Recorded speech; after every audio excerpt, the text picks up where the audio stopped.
December 15, 1944. The mess hall of Camp Swift POW facility in Bastrop County, Texas, fell silent as 47 German women prisoners watched American guards carry in large metal serving containers. Steam rose from the vessels, carrying an aroma that seemed impossible in wartime. Butter, cheese, rich, creamy abundance that contradicted everything these women had been told about American deprivation and suffering under the weight of global war. Irmgard Richter sat at the long wooden table, her back straight despite exhaustion from weeks of transport across the Atlantic. At 24, she had served as a signals officer in the German Women's Auxiliary Corps, proud of her technical expertise and dedication to what she believed was her country's defense. Now, wearing a faded gray uniform with her insignia removed, she watched warily as American soldiers began ladling something golden and steaming into tin bowls before each prisoner. The woman beside her, Brunhilde Schneider, a 22-year-old auxiliary nurse from Nuremberg, leaned forward slightly to peer at the substance being served. Her medical training had taught her to observe carefully, to notice details others might miss. What she saw in that bowl defied her understanding of prison rations, of wartime scarcity, of everything she thought she knew about how captives were meant to suffer. Across the table, 19-year-old Adelheid Fischer clutched her tin cup with both hands, as if the simple object might anchor her to reality. She had been a typist in Leipzig, proud of her quick fingers and accuracy, believing she contributed to Germany's war effort through her administrative precision. Now she stared at the bowl, placed before her with an expression somewhere between hunger and suspicion. The substance in the bowls was unlike anything they had seen in years. Pasta tubes coated in a sauce so rich and golden it seemed to glow in the harsh light of the mess hall. Cheese, real cheese, not the ersatz substitutes they had grown accustomed to in Germany. Butter that hadn't been stretched with other fats or rationed to thin smears on hard bread. This was food from another world, from a country that clearly had not been suffering the deprivations they had been told about in propaganda broadcasts. An American guard, a young man with a Texas drawl and sun-weathered skin, noticed their hesitation. "It's mac and cheese," he said slowly, as if speaking to children. "Macaroni and cheese. Go on, it's safe to eat." His voice carried neither cruelty nor mockery, just a matter-of-fact friendliness that was itself unsettling to women who had been prepared for hatred from their captors. Irmgard picked up her spoon with careful deliberation. Around her, other women did the same, moving in near unison, as if their military training still governed their actions. The first bite was a revelation. Creamy, rich, warm, the cheese was real, the pasta soft, the whole dish so abundant in fats and flavor that it seemed obscene. Several women's eyes filled with tears, though whether from the taste itself or from the realization of how long they had been without such food, no one could say. 3 weeks earlier, on November 23, 1944, Irmgard Richter had stood on the deck of a converted transport ship, watching the American coastline emerge from the morning fog. She had been captured in France during the German retreat, swept up with other Women's Auxiliary Corps members as Allied forces advanced. The crossing had been rough, the accommodations cramped, but surprisingly humane. No one had struck them, no one had starved them. These facts troubled her more than any cruelty might have, because they contradicted every certainty she had built her adult life upon. Brunhilde Schneider stood beside her at the railing, her nurse's instinct making her count the women around them. 47 in total, ranging from 18 to 35 years old. Radio operators, nurses, clerks, telephone, switchboard operators. Women who had believed they were serving in defensive roles, keeping Germany safe from Allied aggression. Now they were being transported deep into enemy territory, to a place called Texas that existed in their minds only as a vague concept from American Western films they had seen before the war. The bus ride from the port had taken hours, carrying them through landscape that seemed impossibly vast and untouched by conflict. No bombed buildings, no rubble-filled streets, no desperate civilians scavenging for food or fuel. Instead, they saw farms with fat cattle grazing in fields, towns with intact houses and shops, cars moving freely on roads that hadn't been torn apart by tank treads or artillery strikes. Adelheid Fischer pressed her face to the window, her breath fogging the glass as she tried to reconcile what she was seeing with what she had been told about America's suffering under the burden of war. When they finally arrived at Camp Swift, the November sun was beginning to set, casting long shadows across the compound. The facility was smaller than the massive POW camps they had heard about, clearly designed for a limited number of prisoners. Barracks buildings stood in neat rows, surrounded by wire fencing that seemed almost decorative compared to the fortifications they had seen in military installations back home. Guard towers stood at intervals, but the soldiers manning them looked young, almost boyish, nothing like the hardened warriors they had expected. Captain Sarah Mitchell, one of the few female officers assigned to the facility, stood waiting as they disembarked from the buses. She was tall, perhaps 30 years old, with dark hair pulled back in a regulation bun and an expression that was firm but not unkind. She spoke in clear, measured English that Irmgard could partially understand from her school studies, though the accent was different from what her teachers had used. The processing took hours, names recorded, belongings cataloged, medical examinations conducted with surprising gentleness by American medical staff. Brunhilde noticed how the American nurses worked with efficiency and care, treating them as patients rather than enemies. It was disorienting, this absence of hostility. They had been prepared for hatred, for revenge, for the kind of treatment they had been told Americans showed to all Germans. Instead, they encountered bureaucratic thoroughness, mixed with an almost casual kindness that left them confused and uncertain. The barracks assigned to the German women were basic but clean, with rows of metal cots covered in wool blankets that smelled faintly of soap and sunlight. Irmgard chose a bunk near the window, methodically arranging her few permitted possessions on the small shelf beside it. A photograph of her family in Frankfurt, taken before the war when her father still smiled easily. A small leather notebook that had survived the journey, its pages mostly blank but precious for that very reason. A wooden comb her mother had given her when she joined the Auxiliary Corps, carved with tiny flowers along the handle. Around her, the other women were settling in with varying degrees of composure. Some maintained rigid military bearing, unpacking with precise movements, as if they were still in training barracks back home. Others moved slowly, almost mechanically, their faces showing the exhaustion of weeks of uncertainty and fear. A few younger women were crying quietly, trying to hide their tears from the others. Brunhilde moved through the barracks like she moved through hospital wards, her nurses' training making her notice who seemed ill, who was struggling, who needed attention or support. She paused beside a young woman named Gerda, who was shaking badly despite the relative warmth of the room. Shock, Brunhilde diagnosed silently.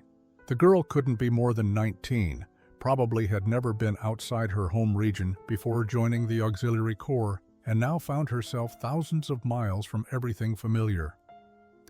The door opened, and 3 American guards entered, causing immediate tension throughout the room. The women turned to face them with wary expressions, some standing at attention from pure habit, but the guards were young, perhaps early 20s, and they carried their rifles casually rather than in any threatening posture. One of them, a lanky man with reddish hair and freckles across his sunburned nose, smiled awkwardly. "Evening, ladies," he said in heavily accented German that was clearly learned from a phrase book. "Guten Abend, I'm Corporal Jake Morrison. This here's Private Chen and Private Williams. We're assigned to your section." He gestured to his companions, a slim Asian-American man and a stocky soldier with dark skin.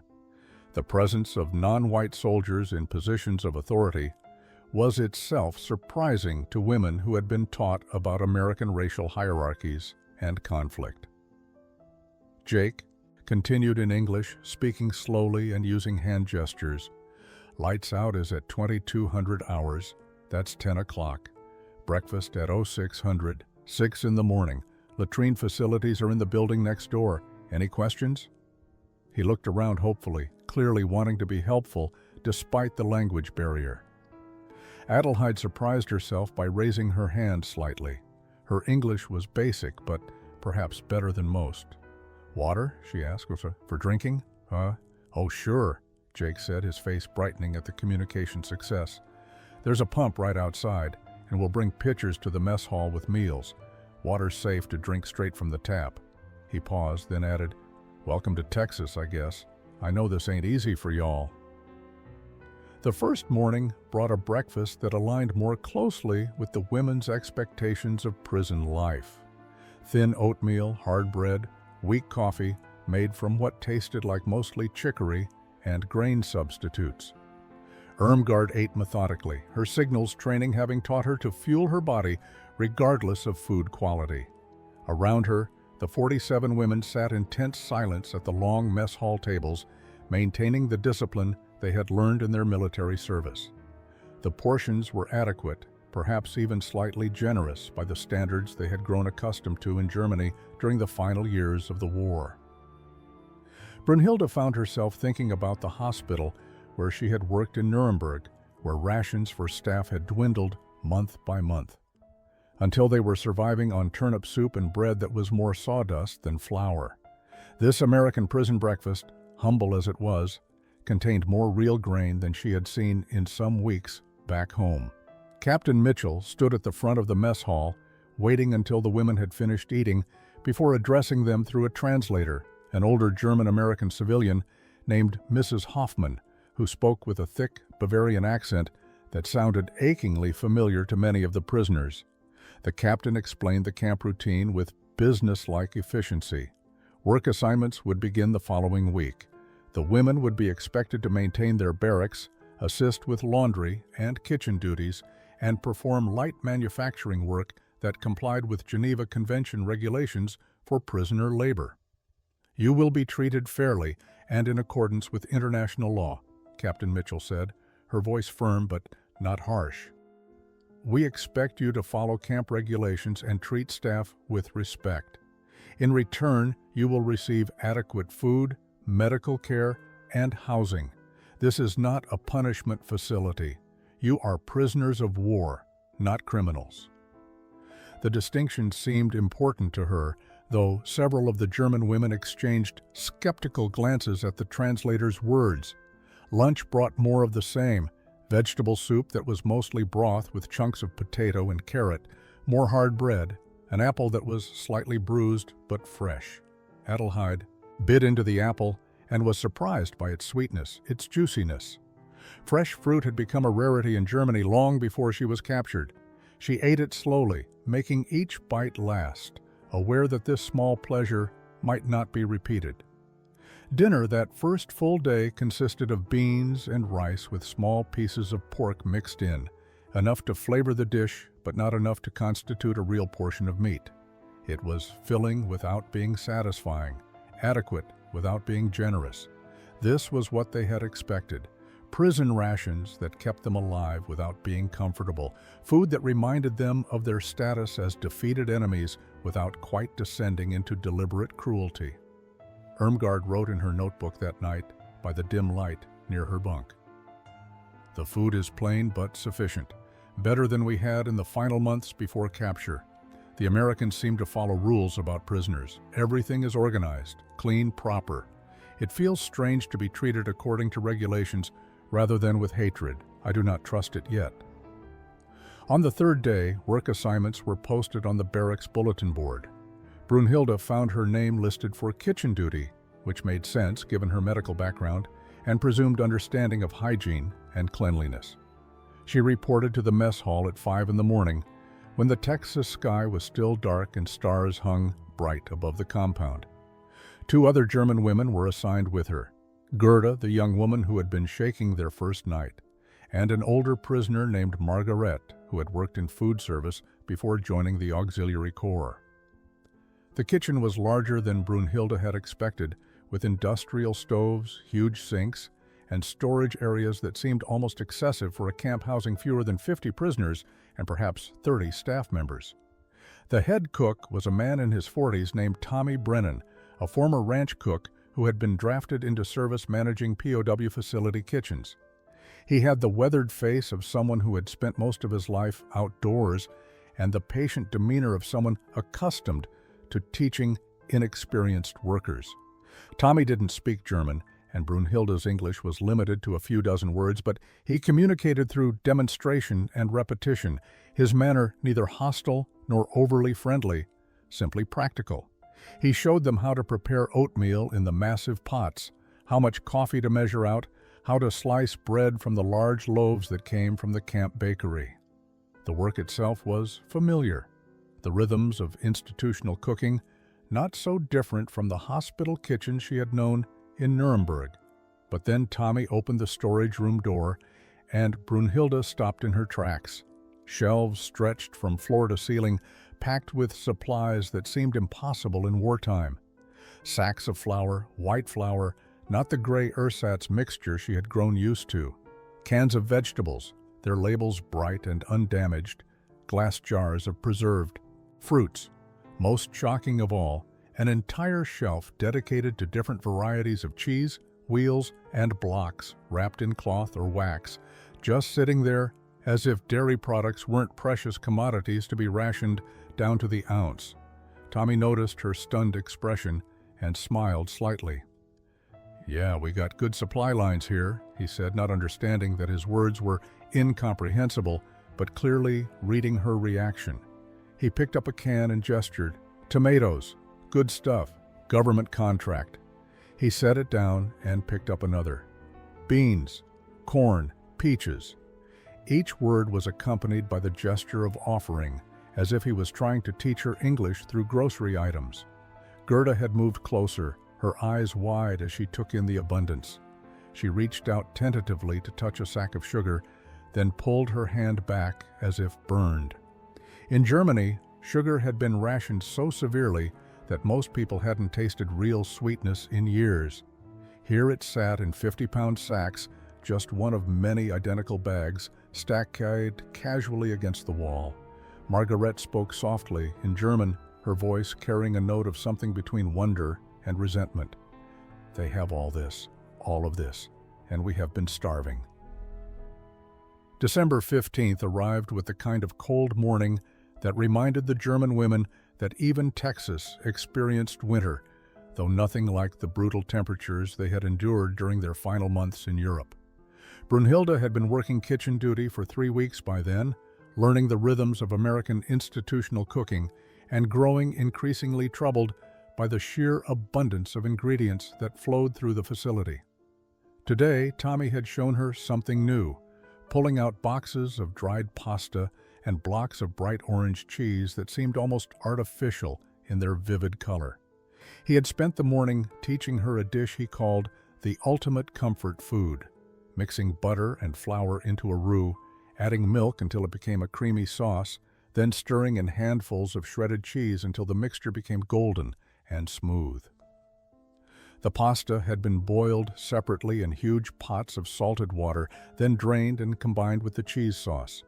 The smell that filled the kitchen was intoxicating, rich with dairy fats and salt, the kind of aroma that seemed to belong to peacetime memories rather than wartime reality. When the lunch bell rang and the German women filed into the mess hall, they noticed immediately that something was different. The usual thin soup or plain beans were nowhere to be seen. Instead, Tommy and his crew, including Brunhilde and the other German kitchen workers, began bringing out large serving containers filled with the golden pasta mixture.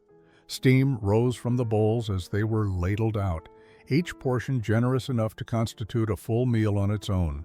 Irmgard stared at her bowl with an expression somewhere between disbelief and suspicion. The substance before her looked like something from a propaganda film about American excess, the kind of image that was meant to show capitalist waste and decadence. Except this was real, sitting in front of her, the cheese sauce still bubbling slightly from the heat. She picked up her spoon and glanced around at the other women, seeing her own confusion reflected in their faces. Adelheid was the first to taste it, driven by curiosity that overcame her caution. The moment the pasta touched her tongue, her eyes widened. It was creamy beyond anything she remembered eating, even before the war when her family had been comfortable and well-fed. The cheese was sharp and rich, the pasta perfectly cooked, the whole combination so satisfying that it seemed almost obscene. She took another bite, then another, unable to stop herself despite knowing that the other women were watching her reaction. Around the mess hall, similar scenes played out as the German prisoners encountered macaroni and cheese for the first time. Some ate slowly, savoring each bite, as if trying to memorize the taste. Others ate quickly, almost frantically, as if the food might disappear if they didn't consume it immediately. A few women began to cry, tears running down their faces as they ate, overwhelmed by the sudden confrontation with abundance after years of deprivation. Corporal Jake Morrison stood near the wall, watching the women's reactions with an expression that mixed satisfaction with something sadder, perhaps recognition of what their tears really meant. He had grown up on a ranch where food was always plentiful, where his mother made macaroni and cheese every Sunday after church. It was ordinary food to him, comfort food, nothing special. Seeing it treated as a miracle by these German women made him understand, perhaps for the first time, what the war had really cost the people on the other side. Corporal Jake Morrison had grown up on a ranch outside Cheyenne, Wyoming, where the nearest neighbor was 5 miles away, and conversation was measured in necessity rather than pleasure. He had learned to be patient with spooked horses, stubborn cattle, and machinery that broke down in the middle of nowhere. These skills, he discovered, translated surprisingly well to teaching basic English to German prisoners of war who were equally spooked, stubborn, and prone to breaking down when pushed too hard. He started the informal lessons during his evening guard shifts, mostly out of boredom and a genuine curiosity about the women who seemed so different from what he had expected enemy soldiers to be like. They were younger than he had imagined, many of them barely out of their teens, and they carried themselves with a rigid dignity that reminded him of colts trying to act like grown horses. The first few times he tried to engage them in conversation, they had responded with monosyllabic wariness, as if expecting a trap. But persistence was something Jake understood. He began bringing a small chalkboard from the camp schoolroom, setting it up near the barracks during the evening hours between dinner and lights out. He would write simple English words and their pronunciations, speaking slowly and using exaggerated gestures that probably made him look ridiculous but seemed to help with comprehension. Water? Bread? Good morning, thank you. Basic phrases that might make their daily existence slightly easier. Adelheid was the first to actively participate, drawn by a love of languages that she had discovered in school back in Leipzig.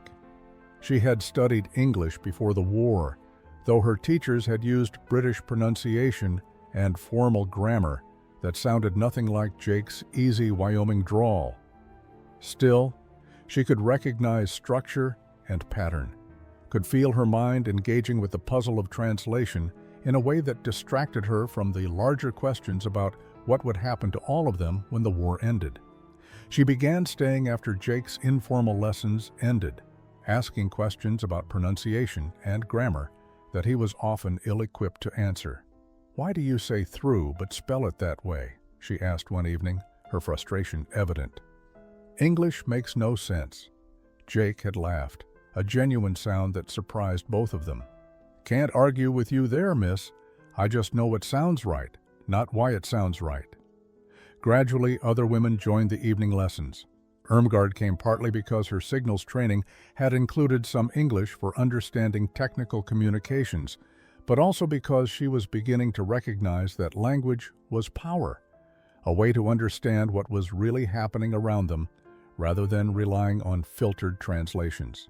She noticed that the Americans spoke more freely in English, assuming the German prisoners couldn't understand their casual conversations, and some of what she overheard troubled her in new ways.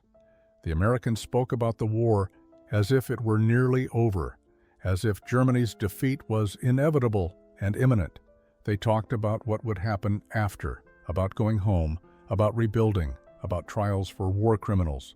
They spoke casually about places like Auschwitz and Dachau, names that meant nothing to Irmgard but were clearly significant. She filed these overheard fragments away, trying to piece together a picture of what the Americans knew that she did not. January 1945 brought the first mail call since the women's arrival at Camp Swift.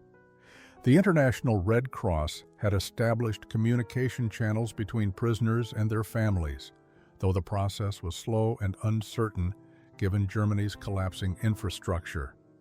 When Captain Mitchell announced that letters had arrived, the mess hall fell into profound silence. 23 names were called, 23 women out of 47 who would receive news from home. The others sat frozen, watching as their fellow prisoners walked forward to collect thin envelopes that had traveled across an ocean. The weight of those unopened letters was visible in how carefully the women held them, as if the paper itself might disintegrate. Irmgard's name was called third. She accepted the envelope from Captain Mitchell with a quiet thank you that came out in English without conscious thought. Her mother's familiar handwriting covered the front, those loops and curves from shopping lists and birthday cards throughout her childhood. She returned to her seat, but couldn't bring herself to open it immediately, afraid of what news it might contain. Around her, other women tore into their letters with desperate urgency or carefully slit them open with borrowed knives. The sounds that filled the hall were difficult to categorize. Gasps, small wounded noises, crying, though whether from relief or grief was impossible to tell. Brunhilde opened her letter from her younger sister Katrine and felt the world tilt. The letter was dated October 19, 1944, nearly 3 months old. Katrine's handwriting was shakier than Brunhilde remembered. "Our neighborhood was hit in the bombing on September 11th, she read. "The apartment building is gone. Mama and Papa survived, but we lost everything. We're staying with Aunt Heidi in her basement. Food is very scarce. Papa's cough is worse. The doctors have no medicine." The guilt hit Brunhilde like a physical blow. She sat in an American prison camp where she had just eaten macaroni and cheese, where the infirmary had shelves of medicine, where storage rooms held more food than her family had probably seen in months. Her father was sick without medicine, while she was safe and well-fed. Irmgard finally opened her own letter with trembling hands. Her mother's words were careful, clearly written, knowing military censors would read every line. "My dear Irmgard, we received word that you were captured and are being held in America. This is better than many alternatives we feared. Your father's factory was destroyed in bombing last month, but we are unhurt. We have moved to the countryside with your aunt. Food is difficult, but we manage. Write when you can. Knowing you are alive is enough." Adelheid's letter brought worse news. Her mother's handwriting was barely legible, written in obvious haste or distress. "Your brother Klaus was killed on the Eastern Front in December. Your father died of heart failure 2 weeks later. I am alone now. The city is in ruins. I do not know what will become of us. Please come home if you can." That evening, the barracks was filled with quiet weeping. Women who had maintained military discipline for months finally broke under the weight of news from home. Irmgard lay on her bunk, staring at the ceiling, trying to reconcile her mother's restrained words with the reality they described. Her childhood home was gone. Her father had no work. Her family was surviving on whatever they could find in the countryside. The camp announced in early November 1945 that the German women would participate in Thanksgiving dinner. The war in Europe had been over for months, but the women's status remained in limbo. Repatriation procedures moved slowly, complicated by chaos in occupied Germany. Captain Mitchell decided they deserved acknowledgement of their strange position, caught between countries and identities. Jake Morrison tried explaining Thanksgiving during his English lessons, struggling with concepts that had no German equivalents. "It's about being grateful," he said, gesturing broadly. "Giving thanks for harvest, survival, Being together, he paused, started with people who came to America looking for a better life. Adelheid translated for the others, but skepticism showed on many faces. What did they have to be thankful for? They were prisoners, their country defeated and occupied, families scattered or dead, futures completely uncertain. Celebrating anything seemed almost offensive. But when Thanksgiving arrived, the mess hall had been transformed. Tommy Brennan and his crew, including Brunhilde and other German women who had proven talented cooks, had worked for 2 days. The smells were unlike anything the prisoners had experienced. Roasting turkey, sweet potatoes, pumpkin pie. Each dish required extensive explanation. The tables had been arranged with Americans and Germans mixed together rather than separated. Captain Mitchell's explicit instruction, though many on both sides felt uncomfortable. Jake found himself between Adelheid and an older German woman named Elizabeth, who spoke almost no English but smiled nervously. When the food arrived, even Americans accustomed to Thanksgiving were impressed.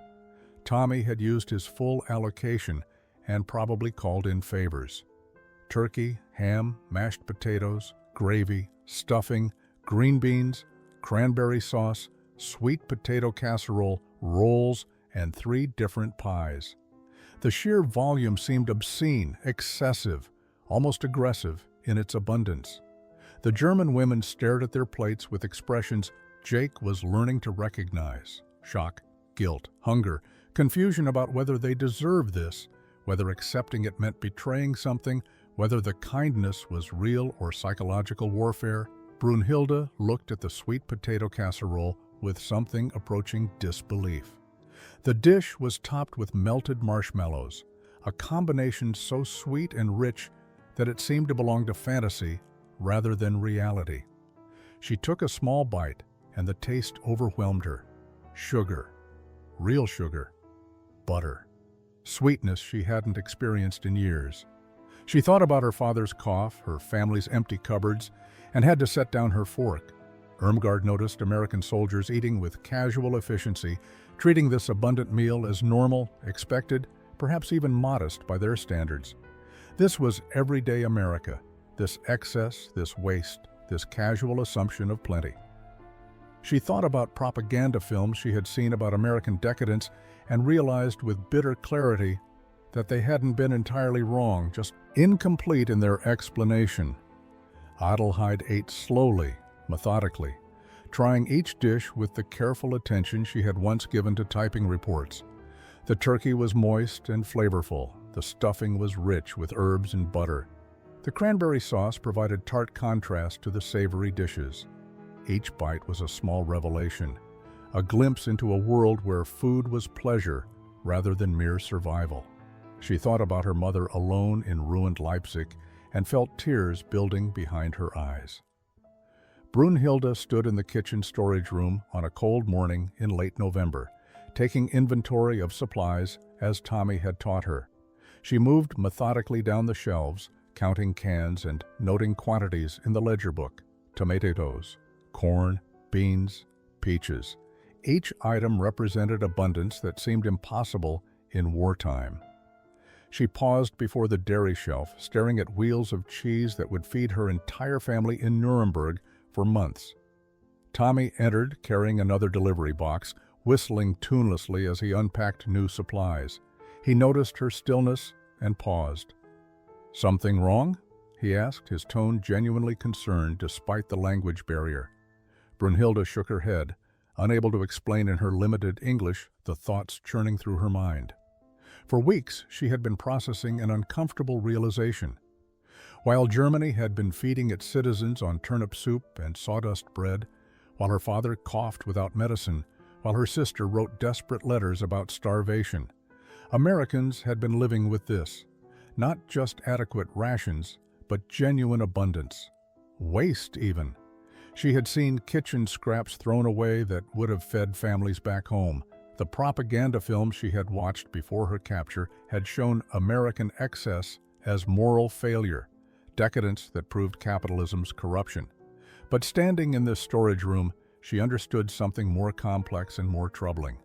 America hadn't been suffering under the weight of war the way Germany had. The ocean had protected them. Their cities weren't bombed. Their factories kept producing. Their farms kept yielding harvests that filled storage rooms like this one.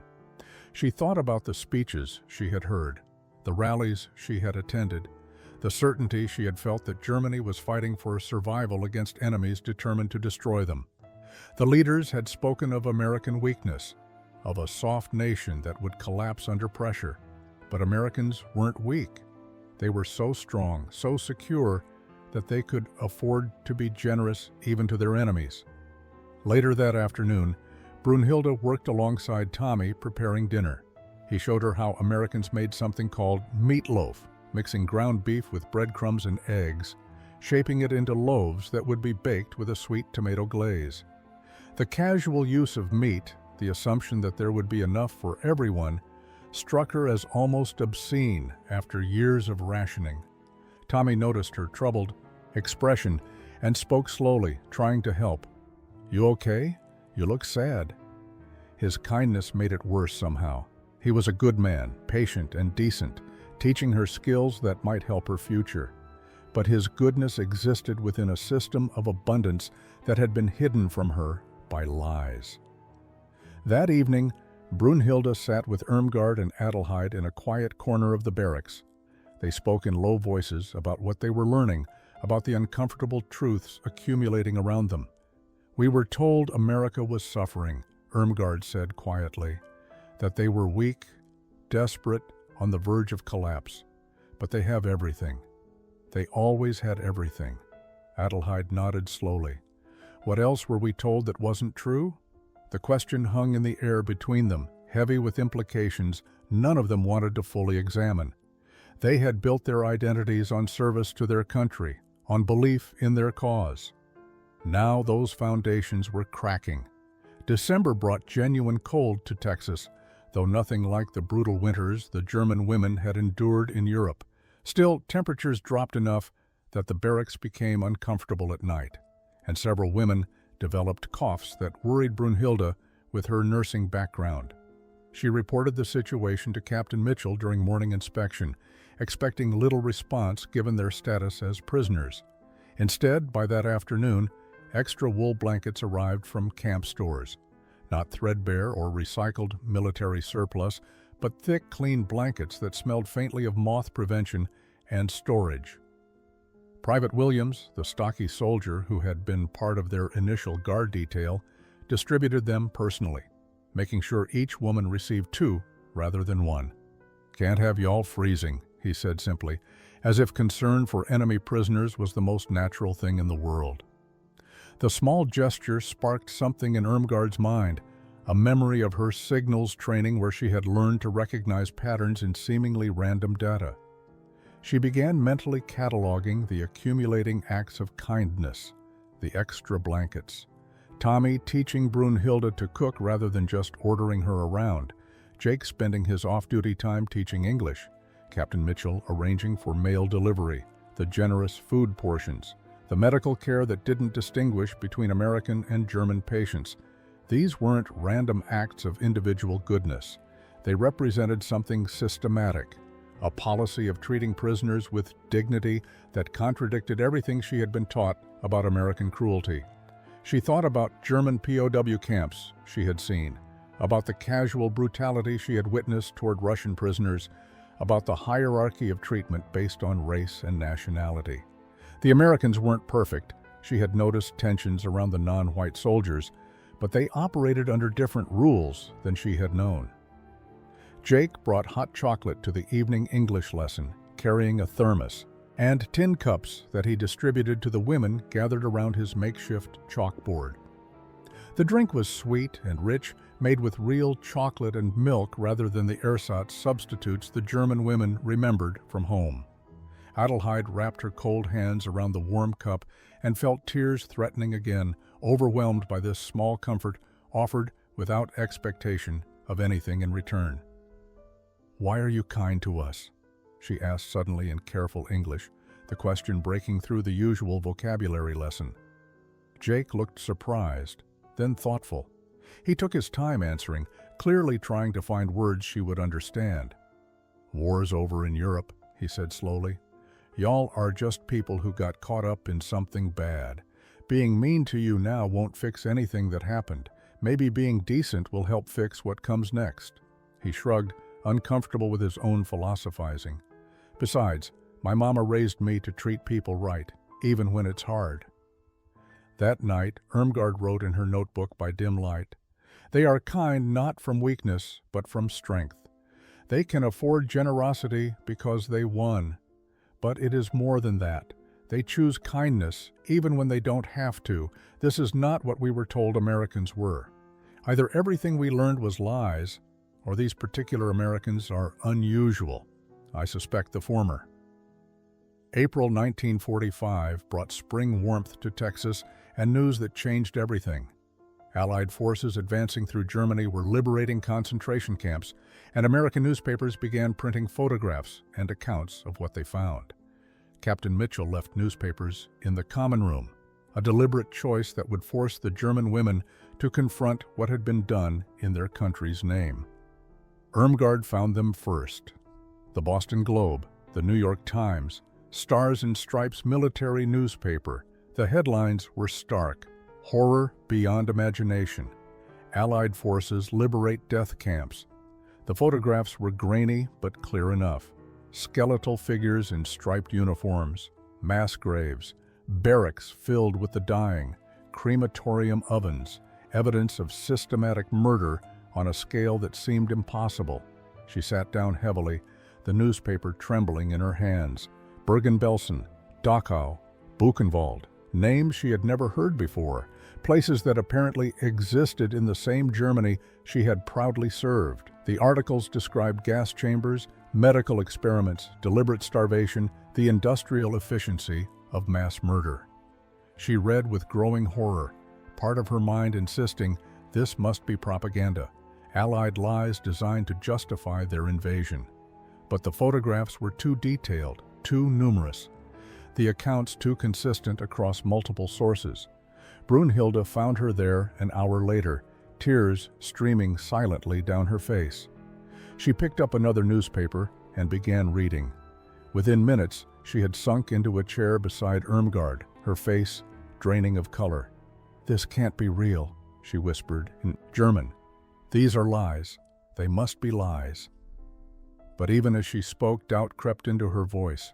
She thought about patients who had disappeared from her hospital in Nuremberg, people labeled undesirable or defective, who had been transferred to other facilities and never mentioned again.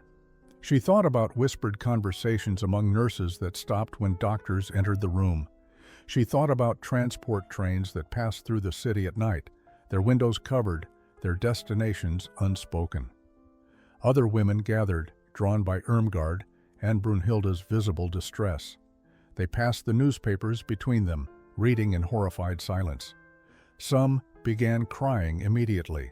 Others sat stunned, as if their minds couldn't process what their eyes were seeing. Adelheid stared at a photograph of children behind barbed wire, their eyes hollow and ancient despite their youth, and felt something fundamental break inside her understanding of the world. "We served this," she said quietly in German. "We worked for people who did this. We believed we were defending our country, protecting our families, serving something good, but we were part of this." The accusations weren't directed at anyone in particular, but at all of them collectively. They had worn the uniform, they had followed orders, they had believed the speeches about Germany's righteous cause.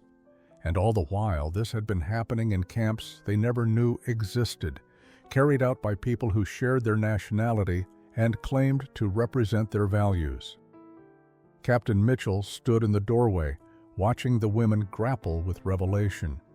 She had debated whether to make these newspapers available, whether forcing this confrontation was cruel or necessary. The days following the concentration camp revelations were the darkest period since the women's arrival at Camp Swift. Several refused to eat, overwhelmed by guilt that they had been well fed, while others starved deliberately. Brunhilde stopped speaking entirely for 3 days, moving through kitchen duties like a ghost. Irmgard tore pages from her diary, destroying earlier entries where she had written proudly about her service to Germany. Tommy noticed Brunhilde's silence and the mechanical way she worked, her usual careful attention replaced by hollow automation. He didn't speak German and couldn't read the newspapers that had devastated the prisoners, but he understood grief when he saw it. On the fourth day of her silence, he gently guided her to the stove where he had ingredients laid out for macaroni and cheese.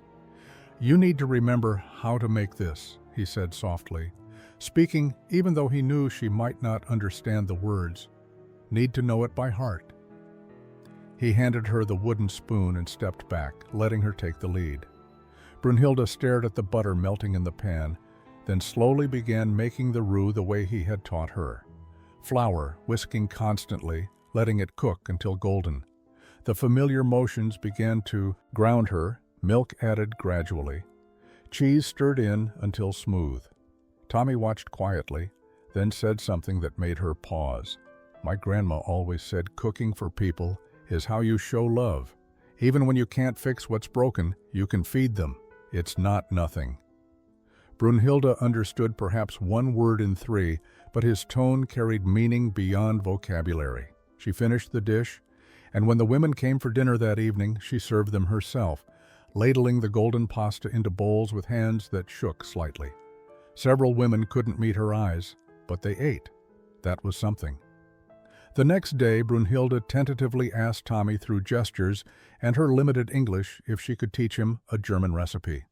She drew pictures of spätzle, the small egg noodles her grandmother had made every Sunday. Tommy's face lit up with understanding and interest. He gathered ingredients, and together they worked through the process, Brunhilde demonstrating how to press the batter through a colander into boiling water. Other women began drifting into the kitchen during off hours, drawn by the activity and perhaps by the need to do something constructive with their hands while their minds struggled with impossible knowledge. Margaret showed them how to make proper rye bread. Gerda demonstrated apple strudel, though American apples tasted different from German ones. Elizabeth taught them potato pancakes, explaining each step in German while Adelheid translated. Tommy welcomed them all, his kitchen becoming a space where former enemies learned from each other. He taught them biscuits and gravy, cornbread, pecan pie. They taught him sauerbraten, red cabbage, black forest cake, adapted to available ingredients. Food became their common language, a way to communicate that transcended vocabulary and history. Jake started joining the cooking sessions during his off-duty hours, claiming he wanted to learn for when he returned to the ranch. But Irmgard suspected he came because he understood what she was beginning to understand. These moments of sharing recipes and techniques were acts of rebuilding, small steps toward creating something new from the ruins of what they had been. May 8, 1945. Victory in Europe Day arrived with mixed emotions at Camp Swift. American staff celebrated with obvious relief and joy, their voices carrying through the compound as they shared news that the war in Europe was officially over. Germany had surrendered unconditionally. The fighting had stopped. Their friends and brothers serving overseas would be coming home. For the German women, the announcement brought something more complex than celebration or grief. The country they had served no longer existed as they had known it. Germany was defeated, occupied, divided among the Allied powers. The government they had believed in was gone. The leaders who had commanded their loyalty were dead or captured. Everything they had built their identities upon had collapsed completely. Irmgard sat on her bunk, listening to the celebration sounds from the American quarters, and tried to imagine what came next. Repatriation would surely follow now that the war was over. They would be returned to Germany, to cities in ruins, to families scattered or dead, to a country that would need to be rebuilt from rubble and shame. The prospect should have brought relief, the promise of freedom and return home. Instead, she felt only dread. Captain Mitchell called an assembly that afternoon, her expression serious despite the celebratory atmosphere among her staff. She stood before the 47 German women and spoke clearly. waiting for Mrs. Hoffman to translate each sentence. The war in Europe is over. As prisoners of war, you will be processed for repatriation to Germany according to Geneva Convention protocols. We expect this process to begin within the next several weeks. The words were formal, official, exactly what everyone had expected, but they landed with weight that Captain Mitchell seemed to recognize. She paused, then added something that wasn't in her official statement. I know this is complicated news for all of you. Your country has been defeated, and you will be returning to very difficult circumstances. We will do everything we can to make the transition as smooth as possible. After the assembly, the women gathered in small groups, speaking in low voices about what repatriation would mean. Some expressed relief at the prospect of finally going home, of searching for surviving family members, of participating in whatever rebuilding efforts would be needed. But many others spoke with barely concealed fear about returning to a Germany they no longer recognized or understood. Brunhilde thought about her family's destroyed apartment, her father's illness, the scarcity her sister described in letters.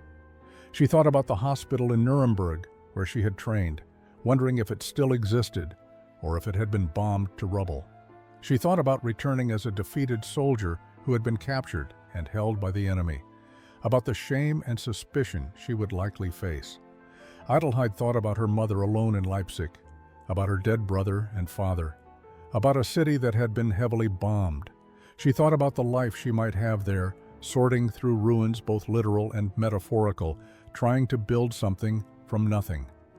Then she thought about the life she had begun to imagine here, where she had discovered talents and interests she never knew she possessed. 3 weeks after VE Day, Captain Mitchell scheduled a formal meeting to announce specific repatriation procedures.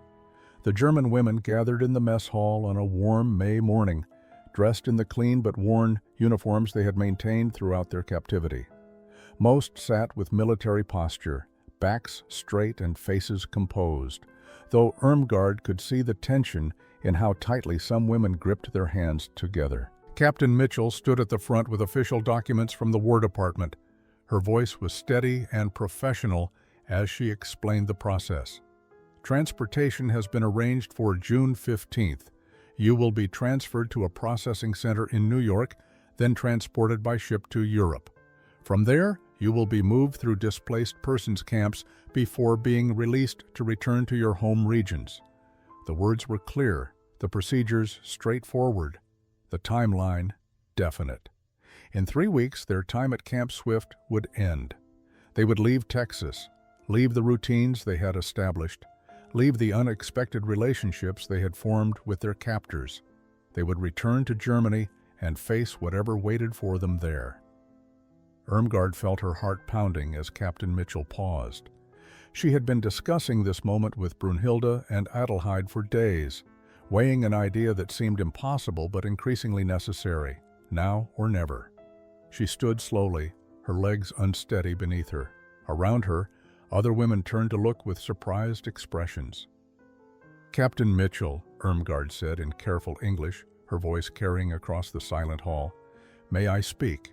Her accent was thick, but her words were clear, the product of months of Jake's patient teaching. The captain looked surprised but nodded. Permission granted. Irmgard took a deep breath and glanced at the women around her. Several nodded encouragingly, having agreed to support what she was about to say, even if they didn't choose it themselves. Some of us have been talking about repatriation, about Germany, about what we will return to. She paused, searching for the right English words. Some of us, we do not wish to return immediately. We wish to stay here in America if this is possible. The silence that followed was absolute. American guards exchanged shocked glances. Several German women gasped. Captain Mitchell's professional composure slipped for a moment, revealing genuine surprise. Brunhilde stood next, followed by Adelheid, then Gerda, then Margaret. 8 more women rose from their seats until 12 stood together, a visible statement of unprecedented choice. Brunhilde spoke in halting English. Germany is destroyed. Our families are scattered or dead. The country we served, we learned it was not what we believed. Here we have found something different: dignity, kindness, the possibility to become better than we were. Adelheid added her voice, her English more fluent than the others. We know this is an unusual request. We know we are prisoners, enemies, Germans who served the Reich, but we have learned here what we never knew before. We do not wish to lose this. The request sent shockwaves beyond Camp Swift's boundaries. Within days, local newspapers picked up the story with headlines ranging from "German prisoners refuse freedom" to "POWs choose Texas over homeland." The camp's telephone lines buzzed with calls from journalists, military officials, and citizens demanding to know why enemy soldiers were being allowed special consideration when American boys were still dying in the Pacific Theater. Captain Mitchell found herself defending the decision to even consider the request, writing reports to superiors in Washington while fielding questions from local authorities. The legal complications were staggering. The Geneva Convention provided for repatriation of prisoners, not for their immigration to captor nations. The women's status was unclear. Were they still prisoners of war, defeated enemy nationals, potential refugees? Each classification carried different legal implications, but alongside the criticism came unexpected support. Mrs. Hoffman, the German-American translator who had worked at the camp since the women's arrival, was the first to speak publicly in their defense. She wrote a letter to the Bastrop Advertiser describing the transformation she had witnessed. "These women arrived as enemies," she wrote. "They leave as proof that human beings can change when shown dignity and given the opportunity for redemption." Local churches began organizing meetings to discuss the situation. Pastor William Crawford of First Baptist invited several community members to hear presentations about the German women's circumstances. He had visited the camp multiple times as part of chaplain rotations and had been moved by the women's genuine remorse upon learning about concentration camps. Tommy Brennan's family surprised everyone by offering to sponsor Brunhilde. His mother, a formidable ranchwoman named Dorothy, announced at a town council meeting that any woman who could cook like Brunhilde deserved a chance at an American life. "My son tells me she works harder than anyone he's supervised," Dorothy said firmly. "War's over. Time to figure out how to live with former enemies, or we'll just fight the same wars forever." The Henderson family from Austin, who had been corresponding with Irmgard through the camp's approved mail system, offered to sponsor her as well. Mr. Henderson was a lawyer who believed he could navigate the immigration complexities.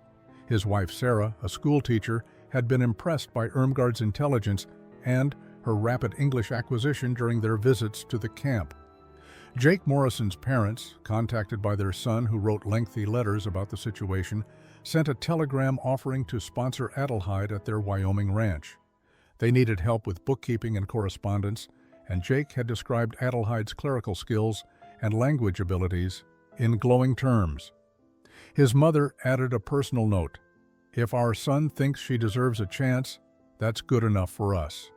But opposition remained fierce in some quarters. The local Veterans of Foreign Wars chapter passed a resolution condemning any special treatment for German prisoners. Letters to newspapers argued that allowing former enemy soldiers to remain in America was an insult to American casualties. One editorial asked pointedly, "What message does this send to our boys who fought and died to defeat Germany?" Captain Mitchell read every letter, every editorial, every piece of correspondence that crossed her desk. The decision wasn't hers to make, ultimately.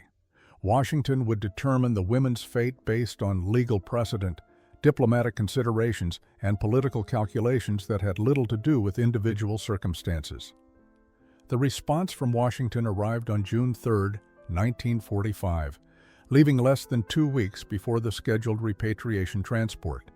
Captain Mitchell gathered all 47 women to read the official determination. Her hands were steady, but her voice carried unusual emotion as she explained the War Department's decision. "The women who wish to remain in the United States may do so," she read, "provided they can secure appropriate sponsorship, housing, and employment. Their status will be reclassified from prisoners of war to displaced persons seeking asylum. However, this reclassification means they will no longer receive housing or support from military facilities. They must leave Camp Swift by June 15th and establish independent living arrangements. The words hung in the air, offering possibility while imposing significant conditions. Staying in America meant leaving the security of the camp, venturing into communities that might welcome them or reject them, finding ways to support themselves in a country still at war with Japan and grieving its casualties. Of the 12 women who had initially requested to stay, 5 reconsidered when faced with the reality of complete independence in a foreign country. Helga, who had lost her entire family in bombing raids, decided that returning to help rebuild Germany was more important than personal comfort. Gisela and Sophia, close friends from Hamburg, chose to return together, believing they had better chances of survival supporting each other in familiar territory despite its devastation.